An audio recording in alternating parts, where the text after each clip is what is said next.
हिरव्याशा छायेखाली आज आपण बघा मस्तपैकी शेतात आलोय.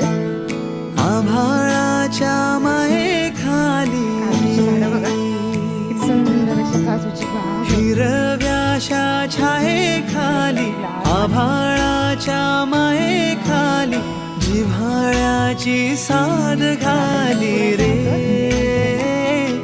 गाव माझे गाव माझे गाव माझे गाव माझे माझ्या गाव माझे. तिची मुलगी माझी मुलगी असे सगळे मिळून आम्ही आलो आज शेतात. थोडंसं म्हटलं एन्जॉय करावा,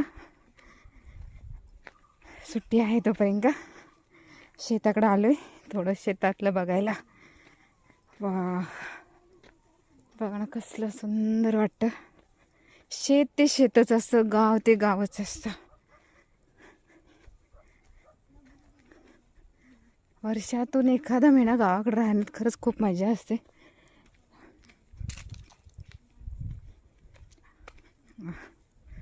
कसलं सुंदर आहे. ज्यावेळेला आपण खेडेगावात असतो त्यावेळी वाटतं आपल्याला शहरात जावं. शहर खूप छान वाटतं आणि शहरात गेल्यानंतर असं वाटतं की खेडेगावात जाऊन एखादा महिना तरी राहून यावं. बघा कसलं सुंदर वाटतं. ही सगळी वाटेनवाट काजूची झाडं आहेत बरं का. चंदगडी काजू हा फेमस आहे. हा जो काजू आहे ना हो खूप महाग भेटतो आपल्याला. खूप सुंदर असतो हा चंदगडी काजू.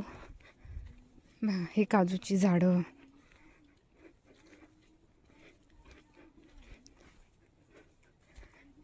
अशी लाकडं तोडून ठेवतात. पावसाळ्याची थोडीशी सुरुवात केलेली असते. पावसाळ्यात भरपूर पाऊस पडतो इकडं, त्यामुळे आत्तापासून सुरुवात करतात लाकडं तोडून ठेवायला. सुंदर असं हे धामणीचं झाड आहे. अरे छोटी छोटीशी अशी धामणं लागतात. काजूची झाडं कसली मोठी मोठी आहेत. वा आहा हा हा हा. काय इकडं जेवण घेऊन यायचं आणि मस्तपैकी दुपारचं जेवण करायचं किंवा जेवणाचा बेतच शेतात करायचा. आहा हा कसलं सुंदर वाटतंय. पण हल्ली आहे ना इकडं पण जराशी बिबट्या, हत्ती, गवे असे ह्या ह्याची खूप प्राण्यांची भीती आहे बरं का. शेतातनी बिबट्या इकडं फिरत असतो.